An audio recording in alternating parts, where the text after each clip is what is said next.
WOCA. Ocala.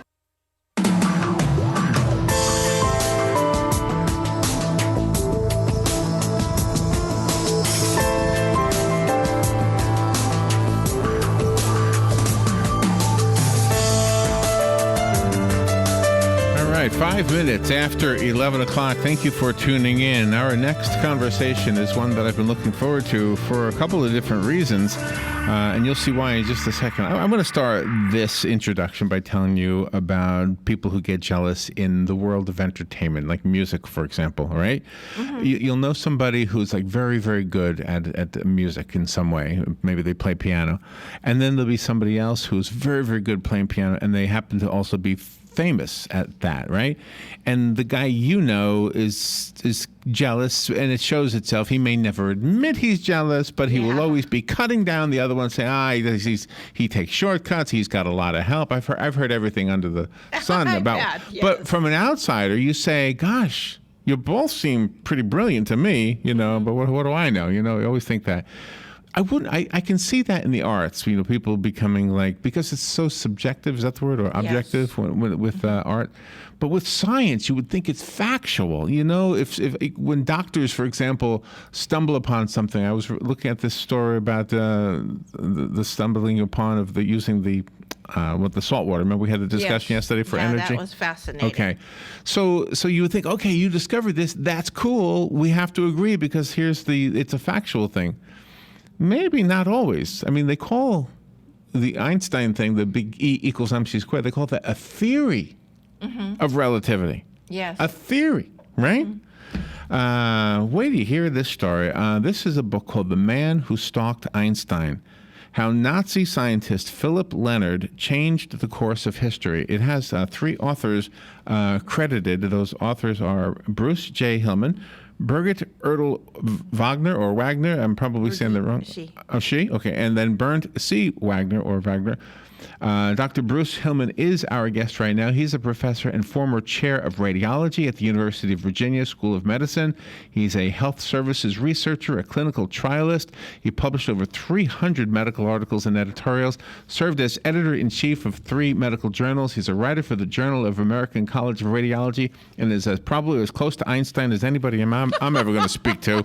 The Man Who Stalked Einstein. Fascinating book. I hope I'm able to understand all this because could be over my head real easy. Dr. Hillman, good morning. Thank you so much for being on and for waiting through that long, awkward intro. Well, it's a pleasure being here, and I'm certainly flattered, but no Einstein. There may never be another Einstein. I wonder why. Why was he so smart? Was it a quirky thing in his brain? What happened? When he died, the pathologist actually removed his brain and drove around with it in the trunk of his car, apocryphally, for years. Oh. There really is nothing, either looking at it grossly or microscopically, that tells us why Einstein was as brilliant as he was. Wow. So now what was the problem with this guy, Philip Leonard? What was... He didn't like Einstein because Einstein was Jewish. That right away tells you that this was a jealousy thing. Yes. Well, Leonard was a brilliant man as well. He won the Nobel Prize in 1905 with his Catholic ray tube work. But he had a paranoid personality. He had a narcissistic personality. It's a very bad combination. And yes, he was very jealous of Einstein. He thought that so much of what Einstein did and other famous scientists at the time was really derivative of his work, and that he didn't get the credit he should have. He was very jealous that Einstein was so popular with the common man. Nowadays, what we call the common man isn't so interested in science, but back then there wasn't television and there wasn't the internet, and so people had to do something with their time, and Einstein was really a rock star of the Okay. Now, is there any truth to the accusation that Einstein's work was derived from Leonard's work? Well, only in the sense of how science works generally. That is, very few things appear from the whole cloth.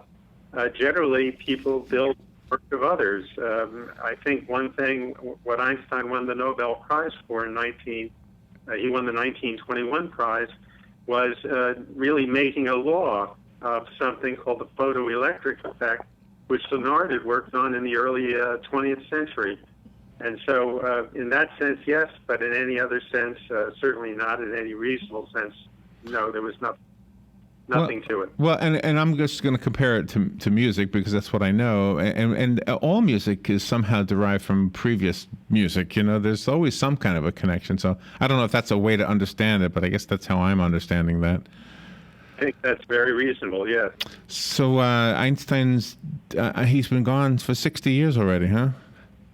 Just on the 18th, that's right. 18th is the 60th anniversary of his death. How old did he become when he died? He was 75, and he accepted his death very gracefully. He had been diagnosed, maybe a decade earlier, with an aneurysm, an aortic aneurysm, a big vessel that runs through the belly. They felt it was just too difficult with the technology at the time to treat it then, and it was clear that it was slowly rupturing, leaking, and that Einstein would die, and as I say, he accepted that very gracefully. It seemed like Einstein was seeing things around his country, Germany, that other people were not seeing. Did Lenard know Hitler before Hitler rose to power? And that's one of the problems Einstein had with Lenard? Yes, absolutely.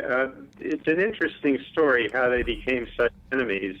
It really started as a very cordial relationship. Lenard had read one of Einstein's papers in the Miracle Year, Einstein's Miracle Year of 1905, dealing with work that he had done and writing very cordial letters, trying to get to know the young Einstein. Einstein was 17 years younger than Lenard, and everything went fine for a while, but they began to have scientific differences. Lenard was an experimentalist, a classical experimental physicist of the cloth of Galileo and Copernicus and so forth. Einstein was something new. He was a theoretical physicist, and that involved using mathematical equations. Lenard wasn't really educated along those lines, and he thought it all was charlatanry, that the theory of relativity was totally a fraud.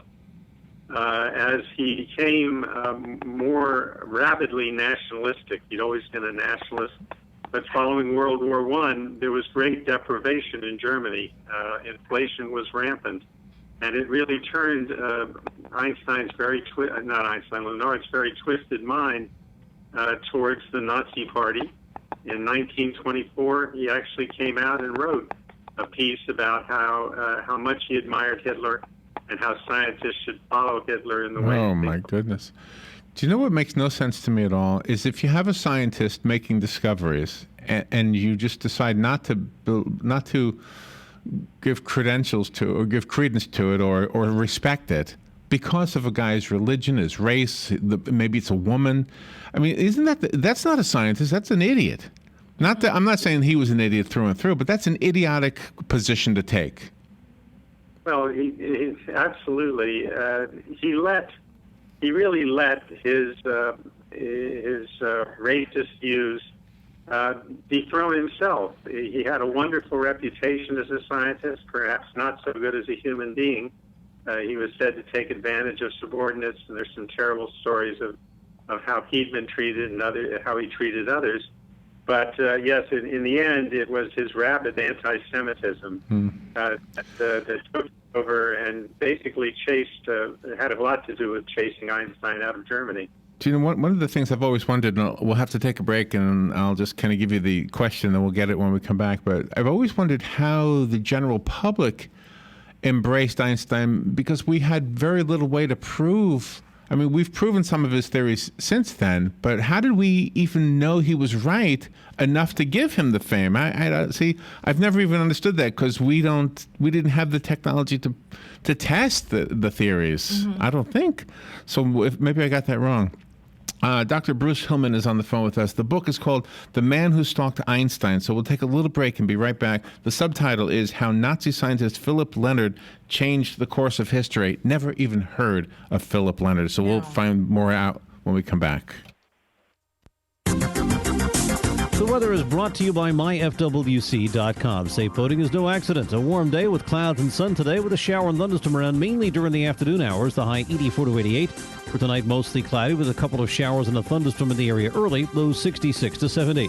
Mostly cloudy tomorrow with a shower or thunderstorm around at the afternoon. High 84 to 88. Thursday, variable cloudiness with a couple of showers and a thunderstorm. The high 83 to 87. From the Florida Weather Center, I'm meteorologist Joe Lundberg.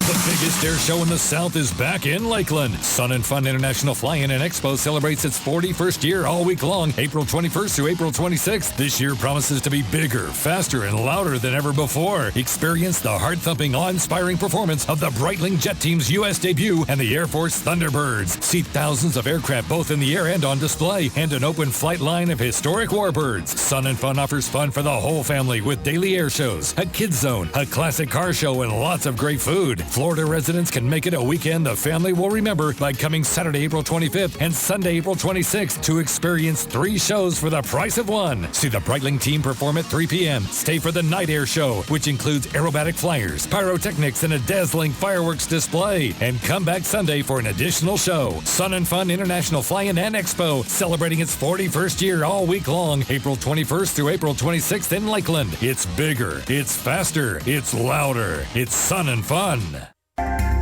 Hi, this is JP from Penn Flooring here in Ocala. I would like to invite you to come in and visit our spacious showroom where we have solutions for every style and budget. From wall-to-wall carpet to hardwood floors and tiles, we have an unsurpassed selection of flooring. At Penn Flooring, we've provided quality customer service with a family touch for over 25 years. Visit our website at pennflooring.com or come by our showroom, 1201 Southwest 17th Street, just over the bridge. Penn Flooring, quality customer service with a family touch. Buried under receipts and confusing tax code? Let Crippen & Company help. They work hard to make the tax preparation process as painless as possible. With offices in Ocala and the Villages, their team is dedicated to helping clients with corporate and personal tax returns, bookkeeping for businesses, and estate planning for the future. Crippen & Company crafts a truly customized experience for each client's needs while alleviating stress and creating a big picture of your overall financial health. Call 352-732-4260 or visit crippencpa.com to get started. Hey, Matt, I know Sunrise Automotive does auto stuff, but I need some tires for my truck. Can you recommend someone? Yes, I can. We do that. No, I mean, I need them installed and balanced and all that. Yep, we do that. Well, my son needed his windows tinted. Yep, we do that. I need my seat replaced. Yep, we do that too. I need a new roof line, and a new spoiler, and a new trunk. We can even do that too. Okay, I get it. I suppose you can also do a radio show too, huh? Well, as a matter of fact, join me every Monday at 10 for auto repair with personal care here on The Source. Of course you do. All right, 18 minutes after 11 o'clock. Einstein, if I understand the theory of relativity correctly, the faster you go, the slower time goes. Well, I noticed, I have a theory also. The more interesting the interview, the slower the commercials take to get done. Yeah, I know. It's just I have a little bit of a theory here of my own. Mm-hmm. Don't call me Einstein. My hair looks like Einstein right now, but... Dr. Hillman is our guest, Dr. Bruce Hillman. His book, again, it's called The Man Who Stalked Einstein. The one thing, like when you think of Tesla and Edison, it almost seems like there was a money issue there. But was there such a thing with Einstein? Were there patents and things like that were also another element of this? No, really not. By the way, I liked your explanation of relativity. It's very apt. Einstein, when asked himself in 1919, when there was a proof of at least one phenomenon that he predicted with the theory of relativity, he said, if you spend if you spend an hour with a beautiful girl, it seems like a minute. If you spend a minute sitting on a red-hot cinder, it seems like an hour. So he was a funny guy as well as a scientist. He was a great wit, and the people loved him, and this really got under Leonard's skin. Envy was a huge portion of why he hounded Einstein just absolutely year after year until, as I say, Einstein left Germany. And then he continued to hold Einstein up as this, what he called the Jew, as the representative of Jewish science, which was, he thought, inferior to the Aryan science that he represented. Wow. Did Leonard give anything to humanity? Well, as I said, he did work with the cathode ray tube, and this is an interesting story as well. It wasn't only Einstein that he had a run-in with, although Einstein was his longest running and worst beat. It was Röntgen who discovered the X-ray. But Lenard claimed that Röntgen had only been what he called the midwife, who had the privilege of announcing the birth of the child, but had no more to do with it than the stork. And he claimed the true mother of the X-ray. So this is a man who got into propriety fights over a number of individuals. So, I'm sorry. I just want to know, how did we, the people, how did the average person understand the greatness of Einstein? It's even hard to understand it now when some of these things have been at least tried and the theory has been proven with the supersonic flights and things like that. They've tested the time warp thing, right? And now they're trying to do it with that astronaut that has a twin. You know the story about the guy in the space station? So actually, this relates to the question you asked just before we went off for break. In 1915, Einstein finished up his work on the general theory of relativity, and he turned his attention to making some predictions, some cosmological predictions that depended on relativity. And in 1919, the first of these was proven. He predicted that when light from stars past the sun's gravity would bend the rays just a tiny little bit so they'd be perceived differently when we saw them on Earth. And there was an English expedition in 1919 to look at a solar eclipse of the sun, and that expedition, in fact, proved Einstein correct. A second prediction he made explained an irregularity in the orbit of Mercury around the sun. And he didn't say this is the only possibility, but he said this is a plausible possibility as to explain why this irregularity occurred.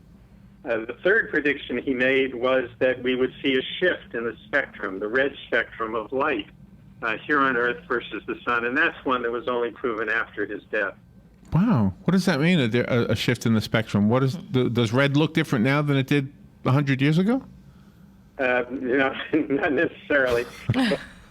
The spectrum as measured in the sun of red is different than the red that we see. There's a very slight shift in that spectrum as we see it. Wow.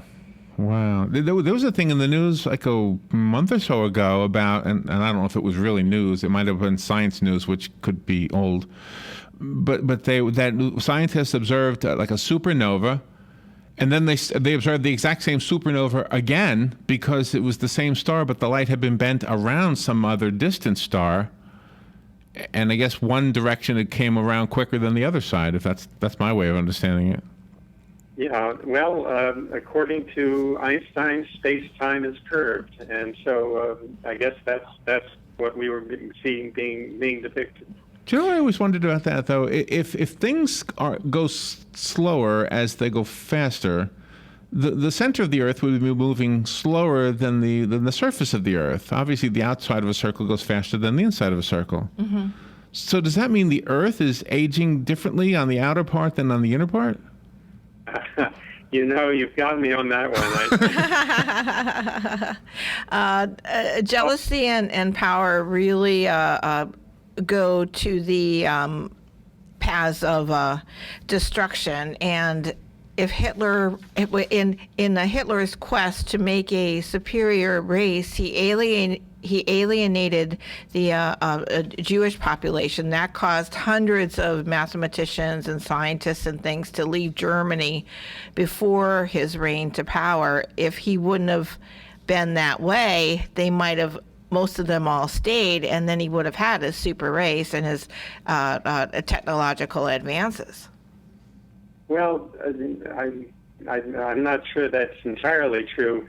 What happened, Hitler came to power in 1933, and in late 1932, Einstein was on sabbatical in California, and he started back, and he got as far as Belgium, when it became very clear from some home invasions that the Nazi brown shirts were carrying out at his house in Berlin and his house in Kaput.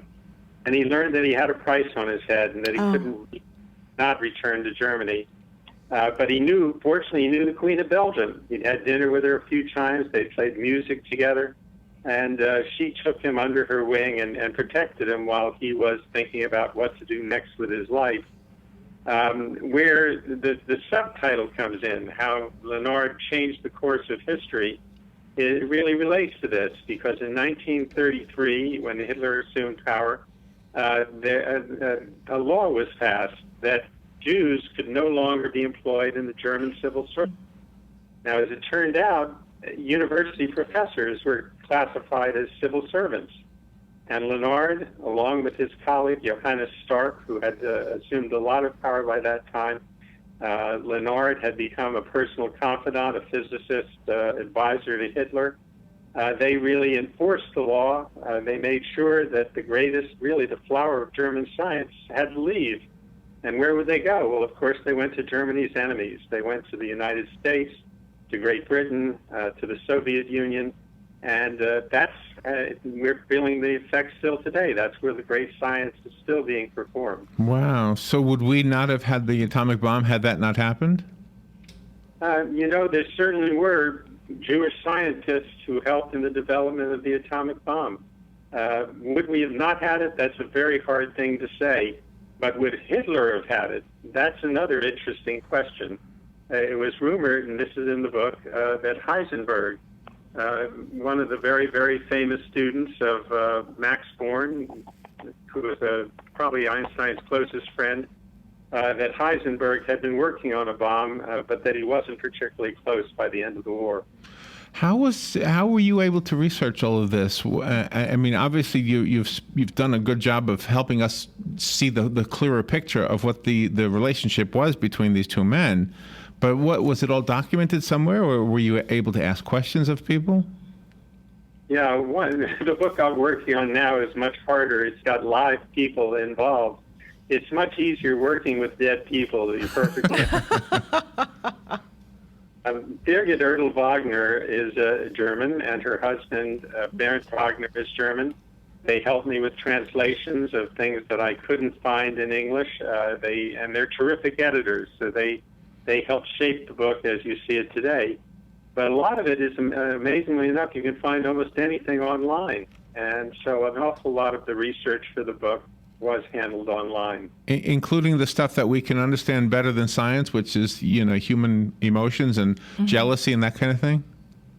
Yeah, it turns out that an awful lot of what was written in that era, the era between the two wars where this book really takes place, a lot of it has been translated. And that which wasn't translated, Birgit and Bernd handled for me. Wow. I have a copy of the book, The Man Who Stalked Einstein. I know somebody out there wants the copy that was sent to me, so call if you want it. One of you will get it. The number is 622-9622. The rest of us have to go buy it. Bruce, doctor, I should say, how do we get the book? Do you have a website? Yes. Actually, my website is brucejhillman.com. But you can find it in bookstores. You can find it at Amazon or Barnes & Noble or whatever your favorite online bookstore is.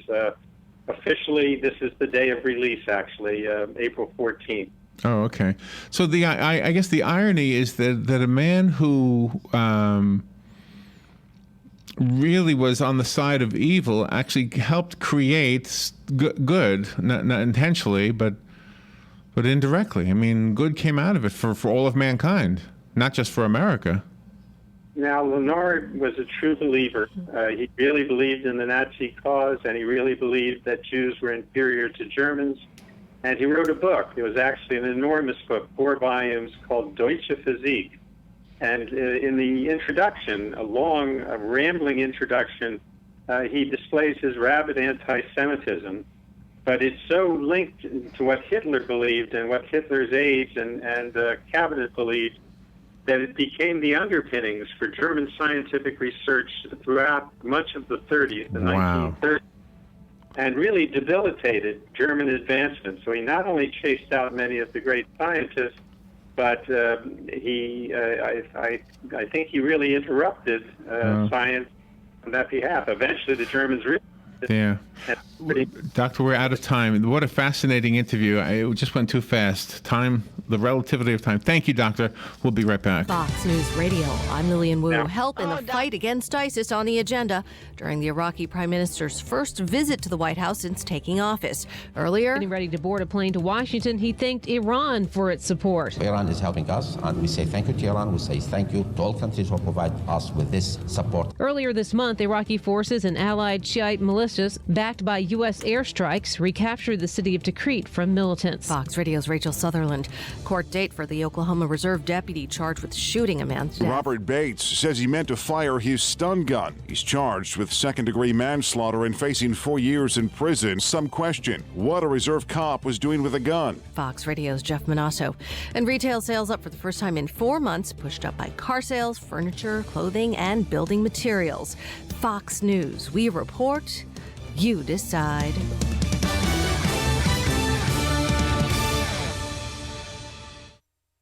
Geico presents Fan Mail to a Pig. Dear Maxwell, I just want to say thank you for making my Geico Insurance ID card digital. It's easy to find on the app. It doesn't give me paper cuts, and I always have it on hand because it's on my phone. Because of this, I finally cleaned out my glove box, which was filled with years of paper ID cards. Any thought on what I should put in my glove box now? Sincerely, Trent Patterson. Trent, what can you put in the glove box? Here's a crazy thought. How about gloves? Digital insurance ID cards, just a tap away on the Geico app. Napa know-how! At Napa Auto Parts, we got your car covered. Front to back, left to right. So whether you're looking for a driver's side window motor or a glove box light bulb, you can easily get what you need. Just go to NapaOnline.com. Reserve it now and pick it up in store later. Check it out now, and we'll stop messing with your speakers. Or maybe not. Conquer the job with Napa Know-How. At participating Napa Auto Parts stores. Here's what you may have missed on the John Tesh Radio Show.